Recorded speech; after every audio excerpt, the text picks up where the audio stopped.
Like there's a kind of pain that doesn't scream. It lingers. Quiet. Constant.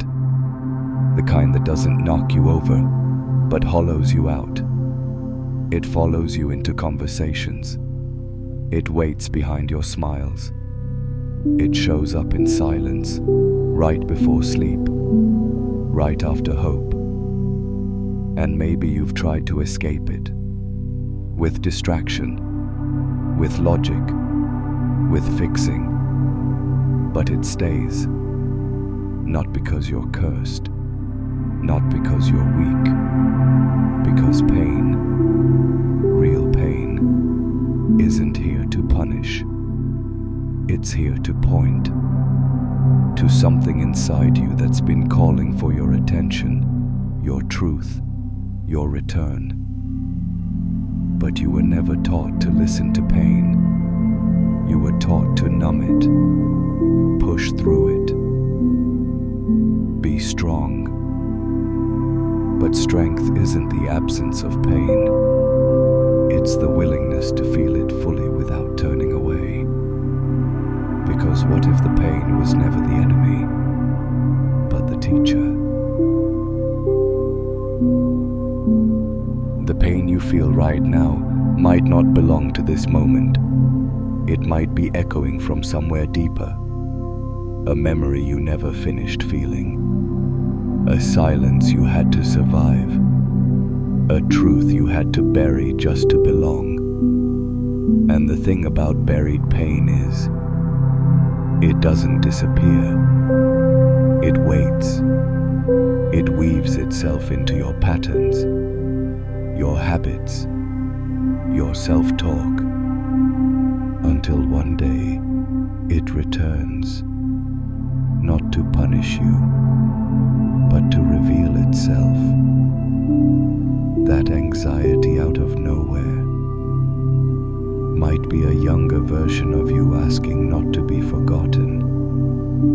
That grief that comes in waves might be love that never had space to speak. And that heaviness in your chest might be a boundary that was crossed when you didn't have the words to say no. You're not broken. You're full. Full of pieces of yourself you never got to hold. And pain is how those pieces knock. Not because they're trying to hurt you, because they're trying to come home. At some point, you stop asking, how do I get rid of this pain? And you start asking, what is it trying to show me? Because pain that stays has something to say. It doesn't speak in words. It speaks in patterns. In the way you shut down when someone gets too close. In the way you shrink your voice even when you have something to say. In the way you keep choosing what doesn't choose you back. That's not coincidence. That's communication. Your pain isn't blocking your growth. It is your growth, waiting to be metabolized. But not by fixing it, by feeling it. Because when you finally sit down with it, without trying to escape, without trying to spiritualize, without trying to be above it, you meet the part of you that's been frozen in time, not to relive it, to release it. And what gets released isn't just sadness, it's strength, it's clarity, it's you. No longer needing to armor up just to exist, because pain isn't here to take you down, it's here to take you deeper.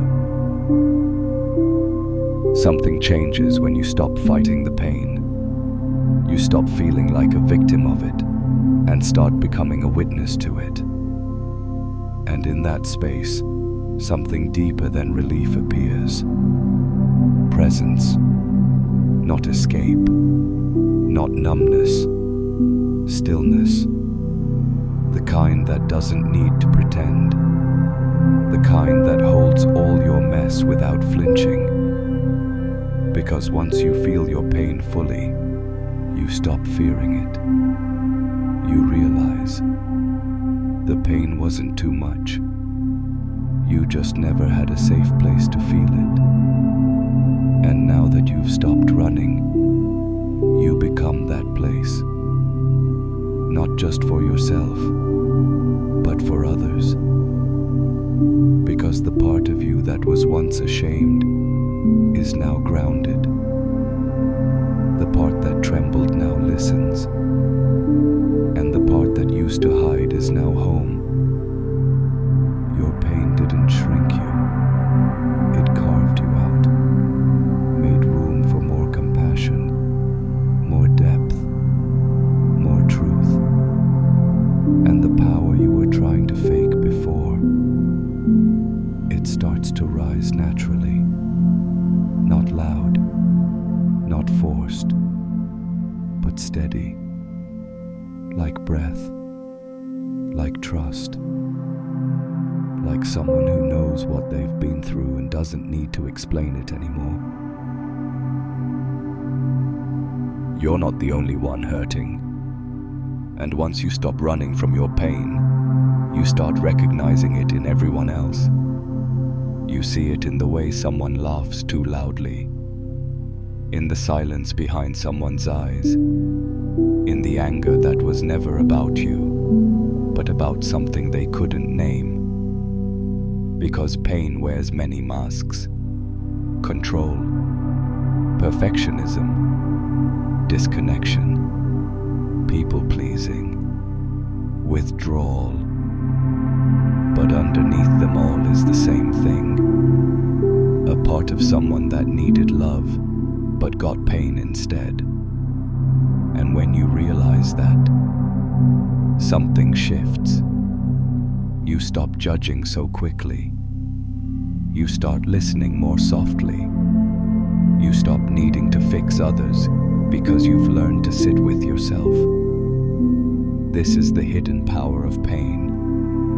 It breaks the illusion of separation. Your suffering becomes a bridge, not a wall. And slowly, you stop feeling alone. Not because the pain is gone, but because it's shared. Pain is the thread that weaves us back into each other. And if you let it, your story of pain becomes someone else's permission to feel less ashamed of theirs. There comes a moment when the pain no longer needs to stay, not because it's been erased, but because it's been understood. You don't carry it like a wound anymore.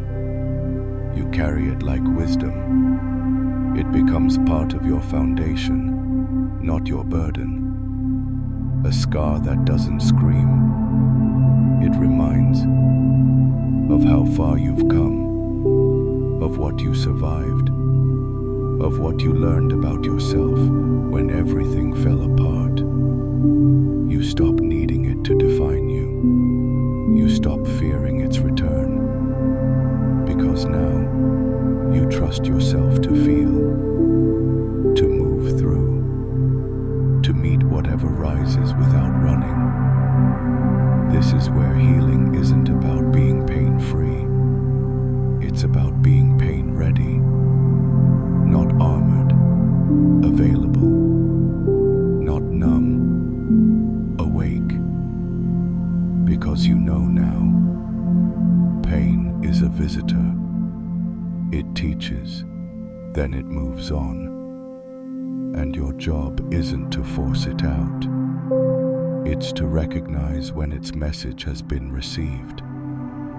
And in that moment, you breathe easier, you stand lighter, and you realize you're not walking around with pain anymore. You're walking around with clarity around. When pain steps back, you finally see what it was covering. Not just wounds, but space. A quiet, wide open space inside you that had been waiting for stillness, for truth, for you. And in that space, something new begins to stir. Not defense, not survival, but possibility. Because when you stop bracing for pain, you start reaching for what's real. Joy doesn't feel foreign anymore. It feels safe. Laughter doesn't need to be guarded. It just rises. You don't second guess peace. You let it land. This is the rebirth. The self you meet on the other side of the ache. Not a stronger version. A softer one. One that doesn't need to fight. One that creates. Because now that pain has carved you open, there's room.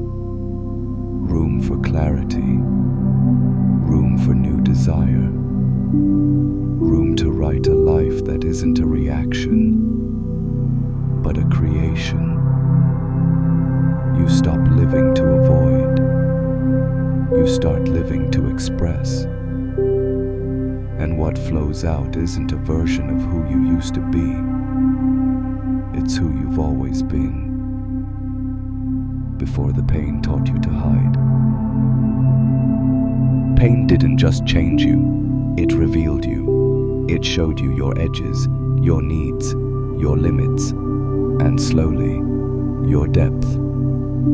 You learned how to listen, how to stay, how to break open without falling apart. And now, you don't just understand yourself, you recognize yourself. Not through the lens of what you've lost, but through the clarity of what's left. You, stripped, still, real, no longer needing to perform strength, no longer chasing wholeness as if it lived somewhere else. You've seen now. Your brokenness wasn't the opposite of growth. It was growth. In its rawest, most honest form. You didn't become stronger because the pain disappeared. You became stronger because you finally stood beside yourself through all of it. And now, you get to choose. Not who you're supposed to be, but who you want to be now that your pain is no longer steering the wheel. And that choice, that quiet return to authorship, is the real liberation. There's a quiet that comes after the storm. Not emptiness, but space. You don't need to explain yourself so much. You don't need to be understood by everyone. You don't need to prove that you've healed. Because now, your presence speaks louder than your pain ever did. You're not living from the wound anymore. You're living from the wisdom it gave you. And everything feels slower, more intentional, more honest. Not perfect, just yours. You move with more grace. You speak with less defense. You breathe like someone who has walked through fire and come out carrying only what mattered. This is what growth actually looks like. Not a constant high, not a flawless life, just fewer masks, fewer battles, more truth.